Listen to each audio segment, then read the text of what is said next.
देखिए, अशोक सम्राट की जयंती इसलिए मनाई जा रही है कि हमारे सम्राट अशोक जो ऐसे शासक थे जो कि अपने प्रजा को लेकर के, अपने सारे धर्म को, प्रजा को और सारे चीज़ों को लेकर के आगे बढ़ते थे और वो स्वार्थी राजा नहीं थे, हर का विकास और हर का साथ चाहते थे। और वो साथ ही साथ मौर्य वंश के मतलब ऐसे नाम किए कि जो कि दुनिया देखता है, उनकी जो राज्य, उनकी जो मतलब सभा है, आप देखेंगे कि पाटलिपुत्रा से लेकर के दिल्ली, अफगानिस्तान, काबुल, सारी उनकी मतलब नतमस्तक थे। उनकी वीरता के बारे में जितनी भी बोला जाए वो बहुत कम है और बहुत हम लोग खुशनसीब है कि उस वंश से हम लोग रिलेटेड आते हैं, मौर्य वंश से। तो मतलब एक बोला जाए तो सम्राट अशोक एक मतलब उनके बारे में जितना ही जिक्र किया जाए वो बहुत ही कम है। वासियों के जितने मतलब है यहाँ पे जनता, उनसे मैं आग्रह यही करूँगा कि इस जयंती को आज जो भी रूप मिल रहा है, आगे चल करके ऐसा रूप मिले ताकि आने वाले हमारे जो पीढ़ी है, नौजवान है, वो देखे और वो समझे कि सम्राट अशोक क्या थे। क्योंकि सब लोग भूलते जा रहे हैं कि हमारा इतिहास क्या है। तो इतिहास को याद करके ही अपना प्रेजेंट और फ्यूचर बना सकते हैं। तो ये हम चाहेंगे कि ये जो अभी हुआ है इससे और भी भव्य हो और हमारा जो योगदान रहेगा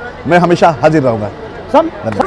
भोजपुर वासियों से मैं यही कहना चाहता हूँ कि इसे बृहत रूप में मनाएं और आगे भी बनाते रहें, क्योंकि सम्राट अशोक ने पूरे सिर्फ भारत ही नहीं पूरे विश्व के कल्याण के लिए बहुत सारे काम किए। अब जैसे कि ये अपनी पुत्रियों और पुत्र को विदेशों में भी भेजा उन्होंने।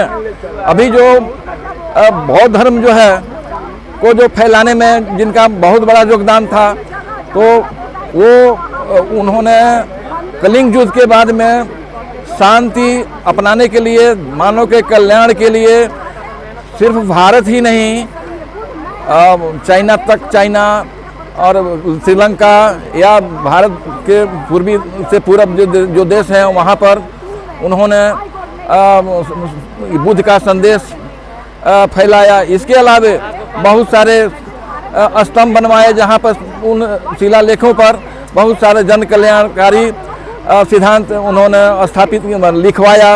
आज हमारे राष्ट्र का निर्माता चक्रवर्ती सम्राट अशोक का जन्मोत्सव है।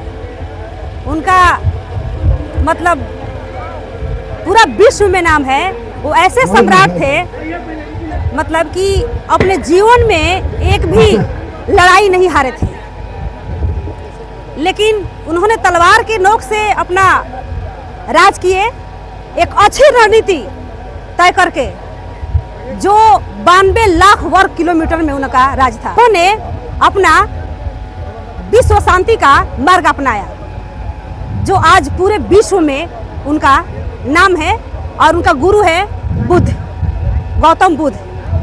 तो आज उन्हीं के जन्मोत्सव में हम लोग यहाँ बुढ़िया लॉज में उनका जन्मोत्सव मना रहे हैं और यहाँ से हम लोग शोभा यात्रा निकालेंगे और पूरे आरा भर में हम लोग उनका शोभा यात्रा निकाल करके और फिर यहीं पर हम लोग अपना ये समाज को, क्या पूरे सर्व समाज को मैं यही संदेश देना चाहूँगी कि ये हमारे सम्राट अशोक का देश है और मैं चाहूँगी कि आप लोग भी सम्राट अशोक जैसा बनने की कोशिश कीजिए और ये देश को जो फिर से सोने के चिड़िया जब था हमारे अशोक सम्राट के समय, वैसे ही अशोक सम्राट के समय वाला ये देश बने और हर तबके के लोग को एक समान जीने का और सम्मान से जीने और खाने का अधिकार मिले।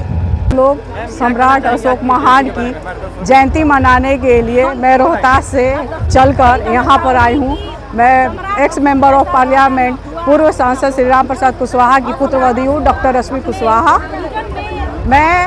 हम लोग यहाँ पर बृहद रूप में उपस्थित हुए हैं क्योंकि हम अपने विरासत को, जो अशोक सम्राट का विरासत था, यह देश जो कर्नाटका और तमिलनाडु को छोड़कर पाकिस्तान से लेकर अफगानिस्तान तक अपने परचम को फैलाए और एक सूत्र में बांधने का काम किया। जो महात्मा गांधी ने अहिंसा का पाठ अब जाके पढ़ाया है, वो सम्राट अशोक महान ने 2500 साल पहले ही उन्होंने ये संदेश दे दिया था और महात्मा बुद्ध के अनुयायी बनकर और अहिंसा परमो धर्मों के रास्ते पे हम लोग को चलना बताया।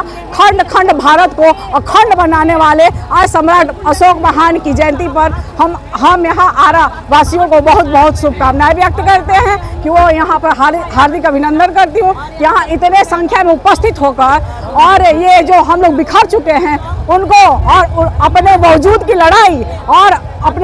लड़ाई को हम लोग लड़ने के लिए और अपने परंपरा को बनाने के लिए एकत्रित हुए हैं। जय हिंद, जय सम्राट अशोक, जय महात्मा बुद्ध।